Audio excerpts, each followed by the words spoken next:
La grâce de Dieu n'est pas un droit. C'est pour cela, sois reconnaissant pour ce que tu as déjà. Prends juste une minute, non pour demander quelque chose, mais pour dire merci pour ce que tu as déjà et pour son amour infini envers toi. Nous devons savoir que tout est grâce. Nous vivons par la grâce. Vois un peu la liste des personnes que tu connais qui ne sont plus en vie, mais toi tu es là. Ça fait mal de voir des gens vivre des épreuves comme se nourrir ou vivre dans la rue. La séparation dans le couple, des maladies graves, les pertes de ses proches, les pertes de ses parents. Certains vivent dans des situations désagréables, des conditions médiocres.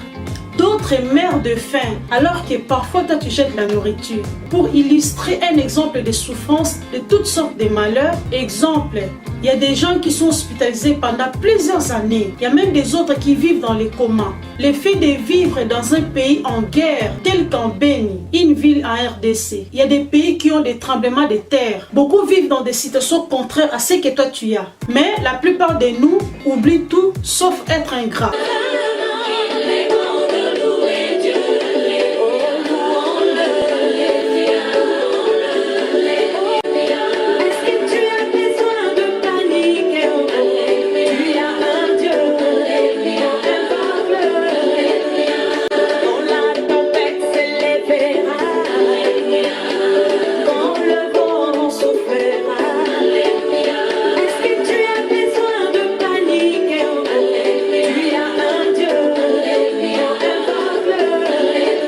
Bonjour tout le monde, c'est Francine, j'espère que vous allez bien. Alors aujourd'hui nous allons parler sur la grâce de Dieu.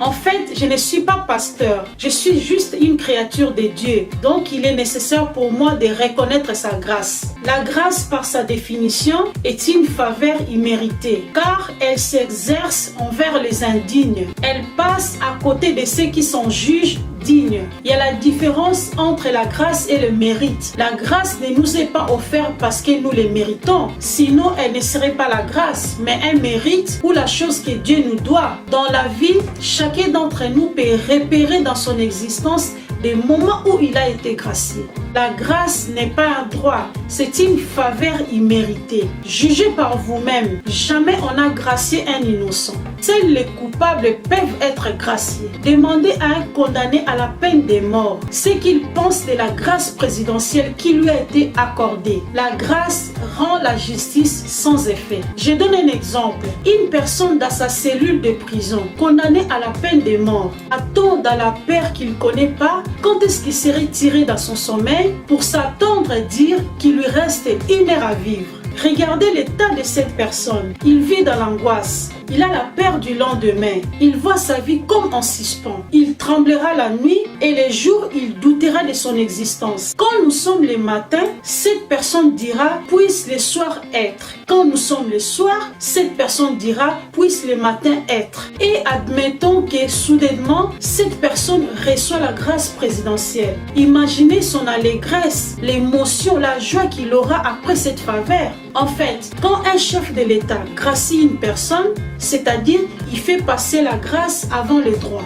Car la grâce de Dieu nous apporte beaucoup plus que celle accordée par un roi ou un président. C'est ainsi qu'on a vu dans la Bible les pharisiens qui avaient traîné devant tous une femme prise en flagrant délit d'adultère. Alors que dans ces temps-là, la loi de Moïse, dans sa stricte application, la femme devait être condamnée à mourir lapidée. Mais la grâce triomphait des jugements. Jésus les regarda, puis s'adressa à la femme et lui dit « Je ne te condamne pas, va et ne pêche plus ». Tout cela pour dire que la grâce va au-delà du pardon. Rappelez-vous encore dans la Bible l'histoire des 2 voleurs à côté de Jésus. La grâce était à la croix lorsqu'elle déversa son pardon dans l'âme d'un brigand lorsqu'elle s'est repentant et Jésus lui assura un salut total par ses paroles. Aujourd'hui, tu seras avec moi au paradis. Notre situation est pareille. Tu es en vie, en bonne santé, tu as une vie facile, tu vis dans le pays calme et sans guerre, tu es dans un un pays sans tremblement de terre, tu as un travail, de beaux enfants, un bon mari, une belle femme, tu es rempli d'amour, de joie, de paix, d'opportunités, tu es libre, tu es heureux, ce n'est pas un mérite, c'est la grâce de Dieu. Alors toi, dans ton tour, qu'est-ce que tu dois faire? Remercie Dieu et prête attention à ceux qui ne sont pas dans ton cas. La grâce de Dieu n'est pas un droit. C'est pour cela, sois reconnaissant pour ce que tu as déjà. Prends juste une minute, non pour demander quelque chose, mais pour dire merci pour ce que tu as déjà et pour son amour infini envers toi. Nous devons savoir que tout est grâce. Nous vivons par la grâce. Vois un peu la liste des personnes que tu connais qui ne sont plus en vie, mais toi tu es là. Ça fait mal de voir des gens vivre des épreuves comme se nourrir ou vivre dans la rue. La séparation dans le couple, des maladies graves, les pertes de ses proches, les pertes de ses parents. Certains vivent dans des situations désagréables, des conditions médiocres.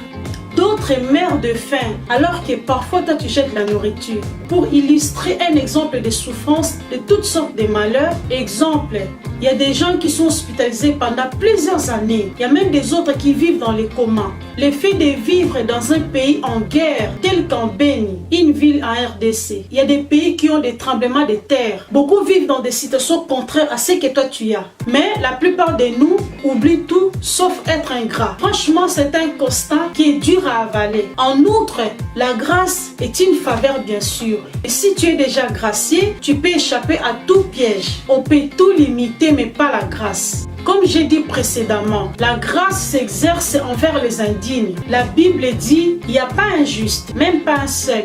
Tous nous sommes pécheurs. Tous ont péché, mais Dieu accorde sa grâce à celui qu'il veut. Quelle que soit votre position sociale, financière, culturelle, quelle que soit votre religion, quelle que soit votre couleur de peau, votre éducation, quelle que soit l'opinion des autres sur vous, vous pouvez bénéficier de la grâce de Dieu. Parce que personne n'est au-delà de la grâce de Dieu pour ne pas l'accepter. La grâce de Dieu corrige le passé. Elle donne un avenir meilleur. La Bible dit, celui qui trouve une femme trouve le bonheur, car il obtient la grâce de Dieu. C'est par la grâce que vous êtes sauvés. La grâce est une faveur. Cela ne vient pas de vous ni de vos efforts. Nous avons tous besoin d'être graciés et nous allons renoncer à la disgrâce. Donc je vous souhaite tous de bonne santé, beaucoup de bonheur, de la richesse, de paix, puisque la vie va nous présenter le même jour de la semaine, le même date du mois, le même mois de l'année. Pour certains, les mêmes conditions, les mêmes genres de personnes. Pour d'autres, le même problème à résoudre. Et nous aurons tendance à agir de la même façon. C'est confortable et rassurant, on connaît déjà. C'est le même rythme jusqu'à ce que l'on réalise qu'une année encore passée sans progresser. Il ne faut pas résoudre de la même manière qu'hier. Arrêtez de répéter le même comportement. Les trucs dans la vie, les années passent et l'âge avance. Si vous faites toujours ce que vous avez fait, vous allez obtenir ce que vous avez toujours obtenu. J'admets que l'année n'était pas meilleure pour certains et personne ne peut revenir en arrière. Nous devons comprendre que les batailles de la vie ne se sont pas gagnées par le plus fort ni le plus rapide, mais par ceux qui n'abandonnent pas. Donc, oublie toutes les raisons pour lesquelles ça n'a pas été fonctionné. Donc, nous devons éviter de gaspiller notre vie. Il faut bâtir un nouveau toi, nouveau moi. Il faut être une nouvelle personne. Devenez vous-même. Changer, concrétiser, planifier, visualiser exactement ce dont vous avez besoin, accomplissez, passez à l'action. Voilà, c'est la fin de la vidéo. N'hésitez pas de vous abonner, de liker et de me laisser un petit commentaire. C'était le conseil d'une grande dame. Ciao!